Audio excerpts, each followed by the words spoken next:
Hola, es un gusto para mí poder hablar el día de hoy como una persona que está estudiando justamente la maestría en tanatología. ¿Por qué hago esta aclaración?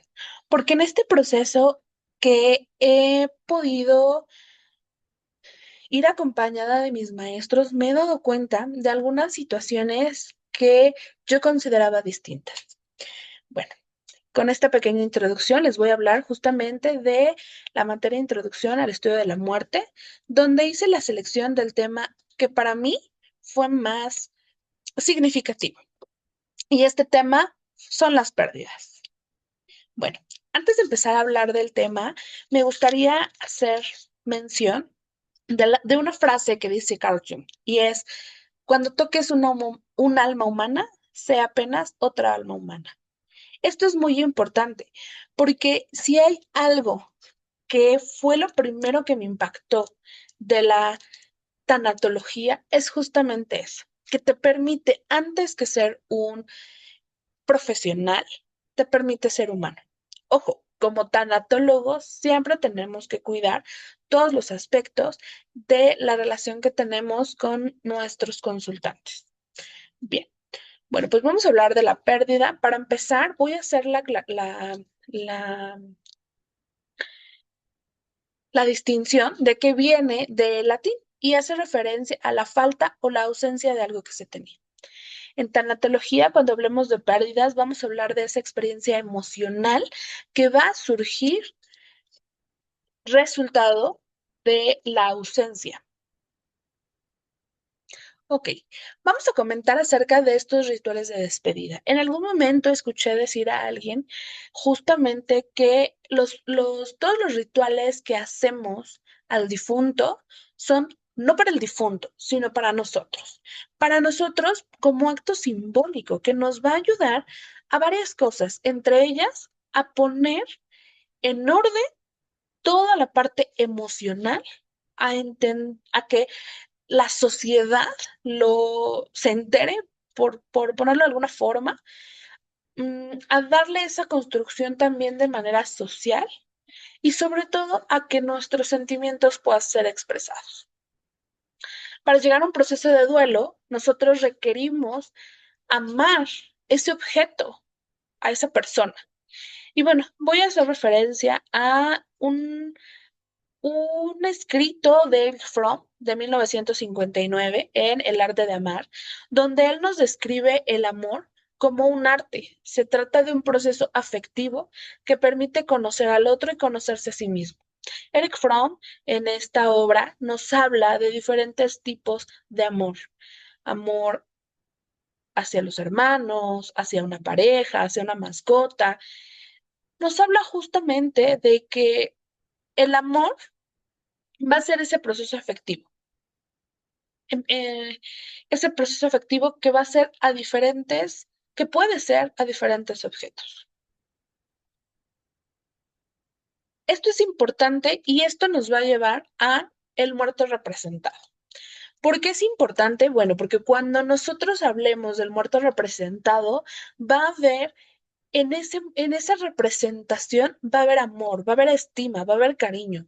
Y entonces eso hace que nosotros estemos contemplándolo desde una perspectiva diferente. La Catrina fue creada, dibujada por José Guadalupe Posadas y más adelante, unos años después, Diego Rivera crea una pintura justamente de la Catrina. La primera representación de la Catrina fue solamente del cráneo toda la parte superior. Sin embargo, años más tarde, cuando Diego Rivera justamente la pinta, él agrega algunos toques más. Con la Catrina, lo que nos dicen es que cuando se limpian todos los rastros de la vida y permanece solo el cráneo, se convierte en signo de melancolía, que no atemoriza, oponiéndose claramente a la concepción del cadáver corrupto de la pintura barroca española. Otra forma de este muerto representado justamente es con el altar de muertos, o también conocidos como ofrendas. El altar de muerto es una tradición mexicana que va a honrar a nuestros seres queridos fallecidos. Va a combinar elementos prehispánicos y católicos para celebrar la memoria.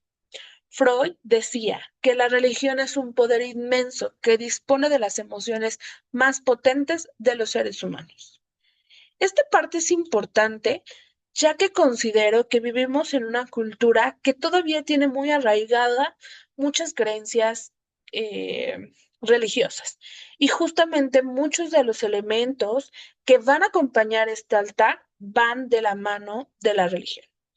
Algunos de los elementos de los que yo voy a hablar son el pan de muerto, que simboliza el ciclo de vida y muerte, la fotografía del difunto, las velas, que se tiene la creencia de que iluminan el camino de las almas, la sal para purificar el alma y proteger el cuerpo, el agua que mitiga la sed tras el viaje espiritual, las flores de cempasúchil que guían con su aroma y color desde el Mictlán, la comida favorita del difunto para invitarlo a regresar, el copal que limpia el espacio de malos espíritus.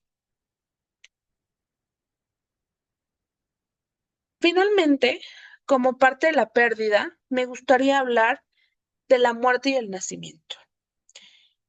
Nosotros no sabemos qué va a pasar mañana, en 2 horas, en un año, pero cuando nacemos lo único que tenemos seguro es que vamos a morir. La vida es transformación, transformación en muerte continua y nacimiento continuo, ser y dejar ser.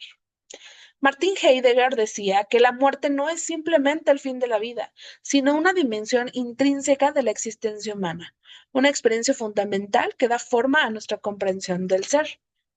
La muerte desde una perspectiva religiosa es vista como un paso importante en el viaje espiritual del ser humano. En esta pequeña presentación estoy hablando de dos culturas que a mi parecer es interesante la forma en la que ven la muerte y la vida.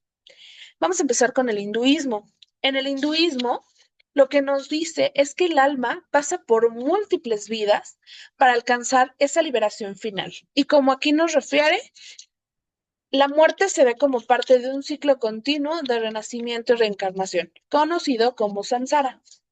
En el budismo, por su parte, la muerte se entiende como el fin del ciclo de renacimiento y el comienzo del proceso.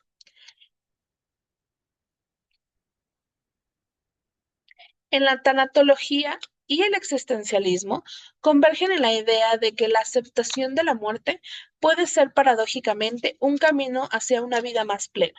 Al reconocer nuestra finitud, nos liberamos del miedo y la postergación y nos abrimos a las posibilidades de vivir cada momento con intensidad y propósito.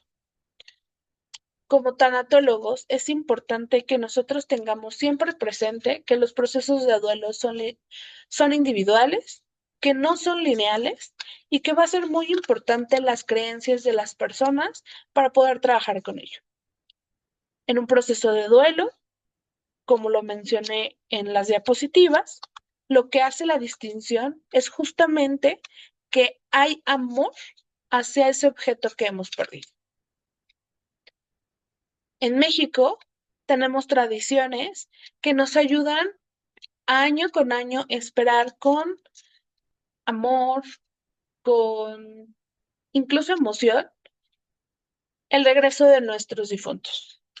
Pero también hay personas a las que esta etapa, en lugar de ser de alegría y de celebración, son de tristeza, ya que aún está presente ese duelo por la pérdida de ese objeto. Muchas gracias.